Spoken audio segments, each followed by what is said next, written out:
Good morning, everyone. Thank you for gathering. My name is Damian Williams, and I'm the United States Attorney here in the Southern District of New York. Today, we are announcing campaign finance, bribery, and conspiracy charges against Eric Adams, the mayor of New York City. As the indictment alleges, Mayor Adams engaged in a long-running conspiracy in which he solicited and knowingly accepted illegal campaign contributions from foreign donors and corporations. As we allege, Mayor Adams took these contributions even though he knew they were illegal, and even though he knew these contributions were attempts by a Turkish government official and Turkish businessmen to buy influence with him. We also allege that the mayor sought and accepted well over $100,000 in luxury travel benefits from some of the same foreign actors who arranged many of the illegal campaign contributions. These benefits included free international business class flights and opulent hotel rooms in foreign cities. The mayor had a duty to disclose these gifts on his annual public disclosure forms so that the public could see who was giving him what. But as we allege, year after year after year, he kept the public in the dark. He told the public he received no gifts, even though he was secretly being showered with them. We allege that Adams accepted these benefits knowing that they were given to him because of his position. And in exchange for some of those improper benefits, he intervened in the New York City Fire Department's inspection process for a building owned and operated by the Turkish government, allowing it to open even though it had not passed the fire inspection. The corruption alleged in the indictment is, as I said, long-running. As we allege in the indictment, Adams' solicitation of illegal campaign contributions began in 2018.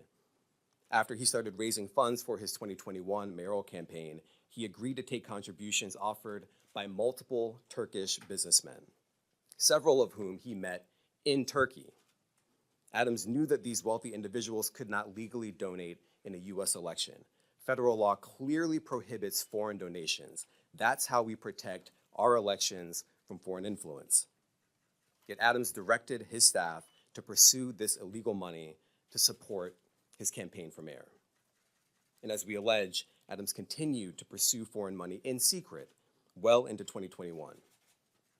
And it didn't stop with his first campaign for mayor. As we allege, in 2023, the mayor rekindled these corrupt relationships, seeking more illegal campaign contributions from some of the same foreign sources to support his re-election campaign. Adams also took contributions that broke other laws. As we allege, he sought contributions from businessmen far in excess of what the law allowed. He also allegedly sought contributions from corporations, which are not allowed to contribute at all in New York City elections. Many of those illegal corporate contributions were organized by the same people who organized the illegal foreign contributions. And Adams allegedly disguised them all in the same way by accepting the money through so-called straw donors. A straw donor contributes someone else's money, hiding the money's illegal source, such as a foreign businessman, a corporation, or a wealthy New Yorker who has already contributed the maximum amount allowed. And as we allege, Adams circumvented all of these laws, taking contributions from exactly the sources the law prohibits, all to benefit his mayoral campaigns. Now, Adams also personally benefited from the illegal conduct alleged in the indictment.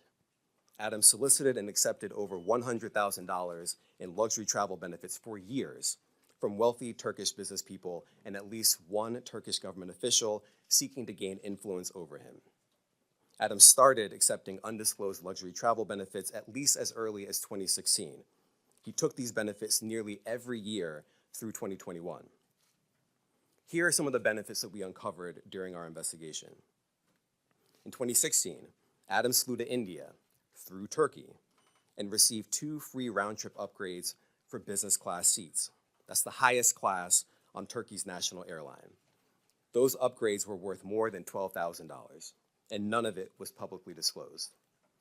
In 2017, Adams accepted free business class tickets for himself and his travel companions to France, Turkey, and China. And he was put up in the Bentley Suite in the St. Regis Hotel in Istanbul. All of that was worth more than $41,000, and none of it was publicly disclosed. Also in 2017, he flew to China, again, through Turkey, and accepted 2 free business class tickets for himself and a companion. Those were worth more than $16,000, and none of it was publicly disclosed. In 2018, he flew to Hungary through Turkey and accepted free upgrades for business class seats. Those were worth more than $12,000, and none of it was publicly disclosed. In 2019, he flew to Turkey and accepted a free upgrade to business class for his companion and a free stay in a lavish suite at the St. Regis Hotel in Istanbul. That was worth more than $9,000. And again, none of it was publicly disclosed. In 2021, Adams solicited business class tickets to Istanbul, stays at luxury hotels and resorts, yacht tours, and meals. As we allege, he asked to pay a nominal fee for all of this in order to disguise what we allege were in fact bribes. He canceled that trip at the very last minute, but the benefits that he solicited were worth more than $21,000. And later in 2021, Adams flew to Ghana, again through Turkey, and accepted free business class ticket upgrades and other gifts while he was on a layover in Istanbul. Those benefits were worth more than $12,000, and just like all the other benefits I've just run through, none of it was publicly disclosed. Now I want to be clear, these upgrades and freebies were not part of some frequent flyer or loyalty program available to the general public. As we allege, this was a multi-year scheme to buy favor with a single New York City politician on the rise, Eric Adams. Now this is a chart with all of the undisclosed travel benefits that we uncovered during the investigation. We just listed all out here. You see the year, 2016, 2017, 2017, 2018, 2019, and 2 in 2021. The destination, India all the way to Ghana. The benefits, the free upgrades or free tickets altogether, the hotel stays, and the value. And if you just sum up all the dollar amounts here, you get to more than $100,000. And of course, as I said before, every single trip that we list here was undisclosed.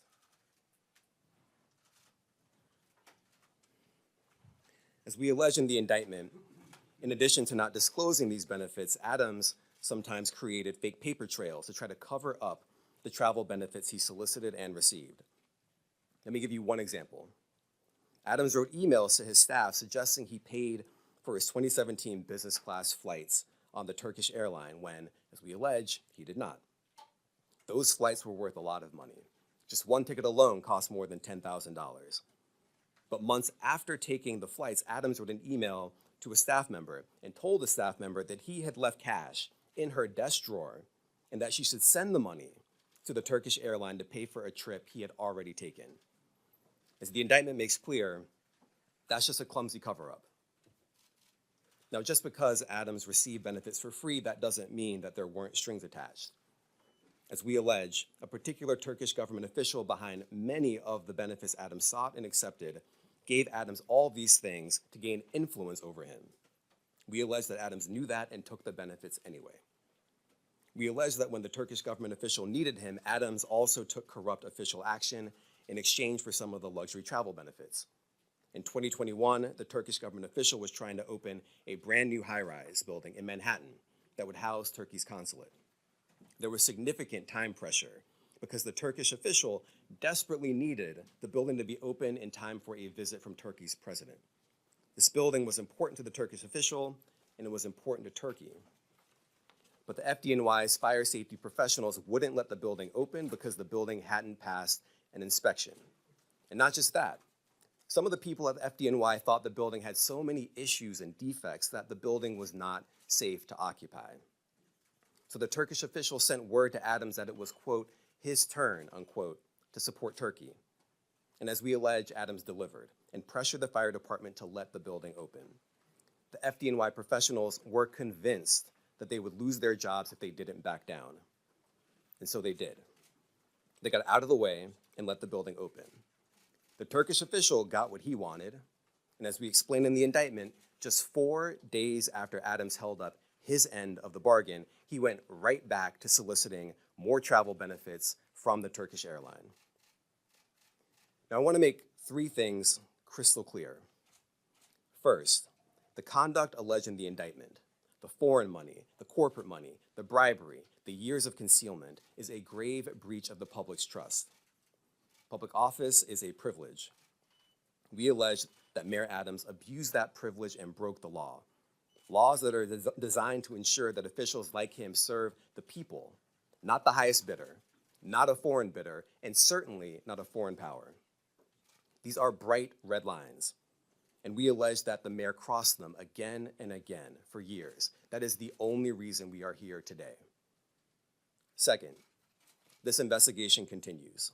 We continue to dig, and we will hold more people accountable.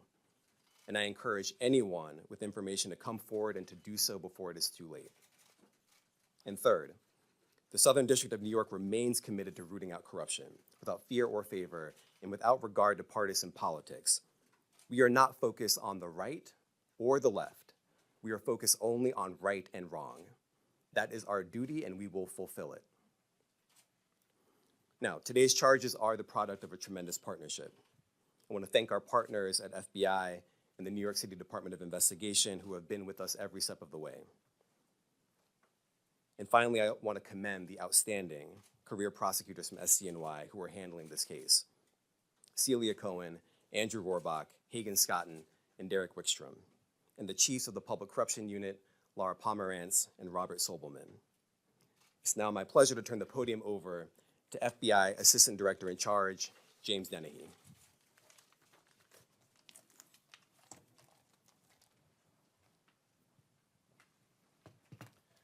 Good morning, and thank you for being here today.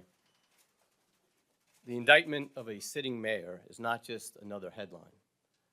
It is a stinging reminder that no one is above the law or beyond reproach, and it serves as a sobering moment for all of us who place our trust in elected officials. Today's indictment sends a powerful message to every elected official in this country. Public service is a profound responsibility and should be a noble calling. When that's perverted by greed and dishonesty, it robs us of our trust. It's a pact between leaders and their communities, built on the pillars of trust, accountability, and transparency.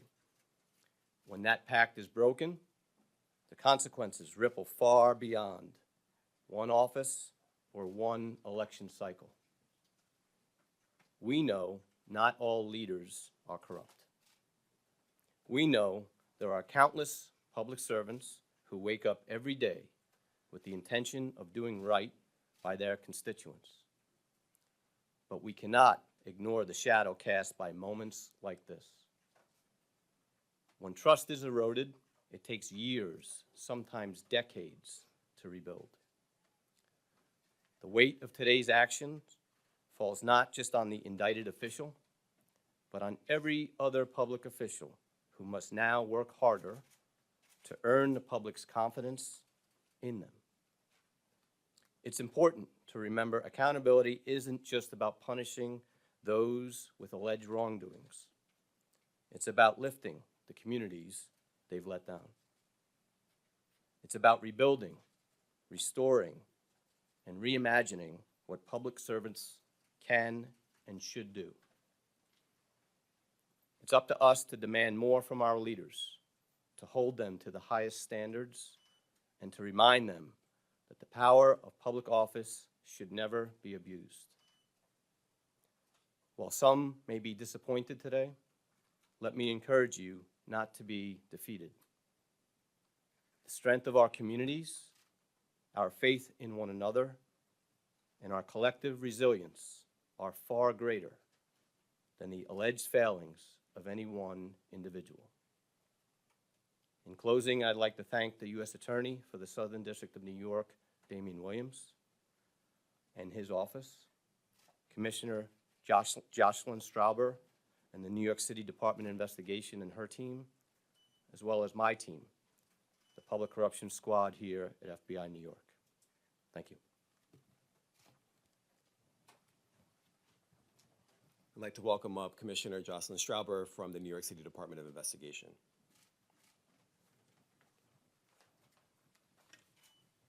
Thank you, Damian. Good morning. Today, for the first time in New York City's modern history, we announce criminal charges against the sitting mayor of New York City. As our highest elected official, the mayor should set the standard for all of city government and exemplify the integrity, transparency, and dedication to serving the public that all New Yorkers deserve.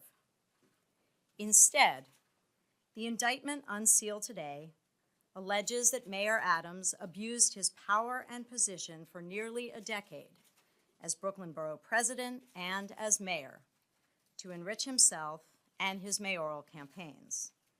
As charged, he sought and received illegal campaign contributions, luxury travel, and other personal benefits from foreign nationals, as well as individuals and businesses. He allegedly took steps to conceal those illegal contributions and personal benefits and involved city employees and campaign staff in that concealment. As the indictment explains, this kind of corruption has real costs to the city and to the public. As alleged, the mayor's 2021 campaign falsely certified compliance with campaign finance laws in order to conceal those illegal campaign contributions, and as a result of those false certifications, received over $10 million in public matching funds. The mayor's alleged acceptance and concealment of illegal contributions and personal benefits gave overseas benefactors, wealthy individuals, and businesses undue influence over the mayor, influence that federal and local laws seek to prevent. And as charged, in exchange for certain personal benefits, the mayor pressured the New York City Fire Department to forego a required fire safety inspection before the opening of the new Turkish consulate building. As the city's Inspector General, the Department of Investigation, a city agency, conducts its investigations confidentially and wholly independent of City Hall. We handled this investigation as we would any other, following the facts and seeking to hold wrongdoers accountable no matter their role or title. Our unique access to city records and expertise in matters of city government make us a critical partner in the fight to root out corruption, working closely with our law enforcement colleagues at the FBI and the U.S. Attorney's Office. If you have information about this case or about illegal conduct by any New York City official or employee, I encourage you to contact DOI by email at tipline@doi.nyc.gov or by phone at 212-825-2828. I want to thank the U.S. Attorney's Office for the Southern District of New York and the FBI for their partnership on this investigation. And I want to recognize and thank the dedicated, hardworking DOI investigators who are handling this matter. Senior Inspector General Eleanor Rivkin, Inspector General Audrey Feldman, Deputy Inspectors General Arturo Sanchez and Trenton Sweeney, and their supervisors, Deputy Commissioners Christopher Ryan and Dominic Sorella. Thank you. Thank you, everyone.